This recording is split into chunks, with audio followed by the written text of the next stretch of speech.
2 Chronicles chapter 5. Thus all the work that Solomon did for Yahweh's house was finished. Solomon brought in the things that David his father had dedicated, even the silver, the gold, and all the vessels, and put them in the treasuries of Elohim's house. Then Solomon assembled the elders of Israel, and all the heads of the tribes, princes of the fathers' households of the children of Israel, to Jerusalem, to bring up the ark of Yahweh's covenant out of David's city, which is Zion.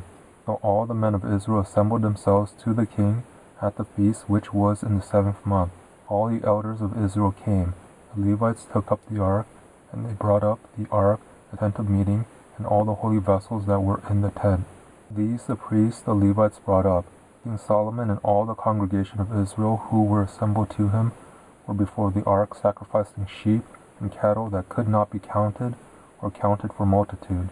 The priests brought in the ark of Yahweh's covenant to its place, into the inner sanctuary of the house, to the most holy place, even under the wings of the cherubim. For the cherubim spread out their wings over the place of the ark. The cherubim covered the ark and its poles above. The poles were so long that the ends of the poles were seen from the ark in front of the inner sanctuary, but they were not seen outside, and it is there to this day.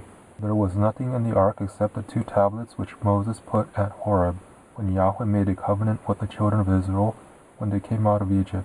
When the priests had come out of the holy place, for all the priests who were present had sanctified themselves and didn't keep their divisions, also the Levites who were the singers, all of them, even Asaph, Heman, Jeduthun, and their sons and their brothers, arrayed in fine linen, with cymbals and stringed instruments and harps, stood at the east end of the altar, and with them 120 priests sounding with trumpets, when the trumpeters and singers were as one, to make one sound to be heard in praising and thanking Yahweh.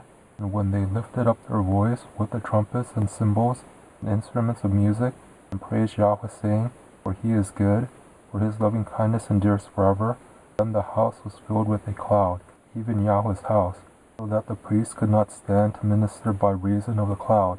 Yahweh's glory filled Elohim's house.